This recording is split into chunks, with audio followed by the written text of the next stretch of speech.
So we're here with Russell Coutts, and Russell, I'd like to get your status update on the America's Cup 34, and where are you right now, and what's going on? Well, there's been a lot of work going on, trying to get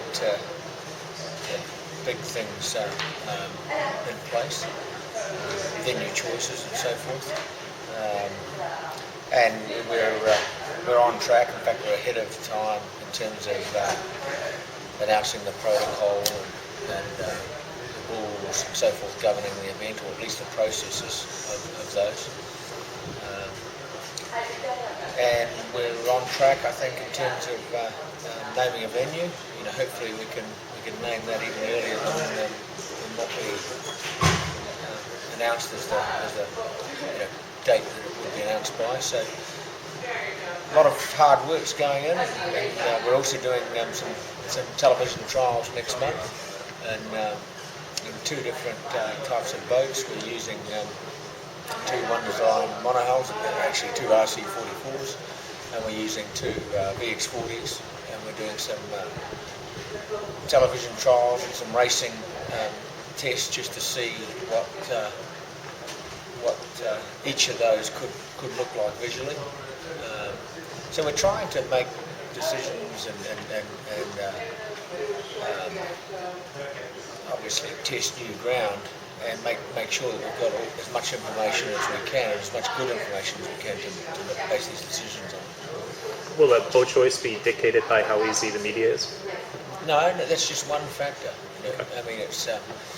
I think there are a lot of factors involved. And the designers have had a fair say on the design aspects. Obviously, there's a lot of technical issues with going to different venues, and we've already said that that's going to be necessary to support the television and support the commercial side of the sport.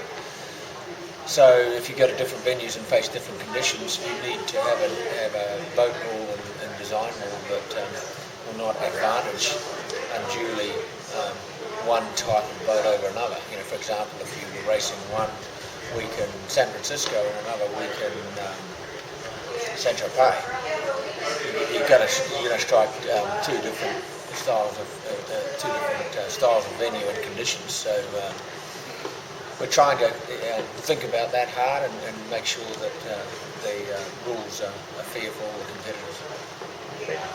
There's been some editorial commentary as of late that BMW Oracle Racing isn't being as transparent as they could be about the planning for America's Cup 34. How would you respond to that? Well, to be honest with you, it'd be great if all of these processes were done prior to winning. Unfortunately, they weren't, and I can understand, certainly in some way, people's frustration about not knowing the facts now. But what I can say is there's a lot going on, and a lot of those discussions, as you can imagine, for big commercial deals, have to be kept confidential. And so we're going through that process, and we are talking to the teams as much as we can to try and give them the information. But there's a lot that we don't know right now either as well, that we're going through this process, and it's sort of an iterative process as well, and each aspect is related to the others. For example, there's logistical choices that we need to make that will affect the design of whatever boat ends up being the class boat, because we need to have shipping solutions to transport the equipment between venues, and they have to be cost effective and efficient. So we keep going through the loops, and we obviously want to work hard at avoiding race delay. It's one of the big negatives with some of the events of the past. So we have to develop systems for that, and we've been looking at, for example, not anchoring the race committee boats, perhaps having hospitality on the rounding marks, in other words making the rounding marks boats as well as race committee, and making the position of those boats such that the sailors can see the position automatically on their computer screens. So they don't, for example, have to go and ping the line. If the race committee moves the top mark, the sailors can automatically see that. Perhaps if we have boundaries on the course, they could be virtual boundaries that again the sailors will see on their computer screens and the television viewer will see on the screen as well. So there's a whole lot of things like that that are being talked about and developed, and as I said, they all affect each other in some way. Because if we do go to systems like that, we're going to have to ship this equipment around the world or fly it.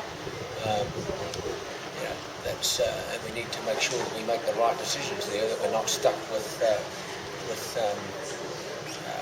equipment that works in one sense but doesn't work in another. Well, it sounds like there's some interesting developments coming. I think there's a lot of exciting developments and things to consider, and the more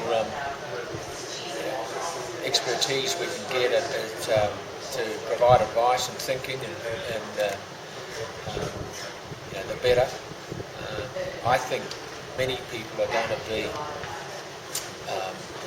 pleasantly relieved when they see the rules, the shape of the rules when they come out. I think it's going to be the fairest set of rules ever for an America's Cup championship, and I think that's going to provide a good platform for the teams and also the commercial partners. So there's a lot of good things happening, and it's unfortunate that we can't tell the world about some of the details of that at this stage, but you've just got to ask people to be patient, and those details are going to be arriving soon. Will there be an independent management for the Cup? Yes, yeah. Fully independent? All of the race operations and logistical operations and so forth, there's going to be a management team set up, and people will read in the protocol about how that's going to be put in place. And I think that's going to be fantastic. So, good development. Do you think there will be a Defender series? I hope so.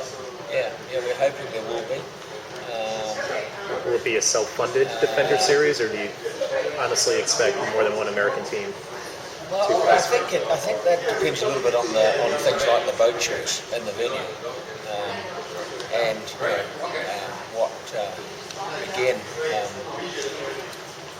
what benefits there are in racing for the defence.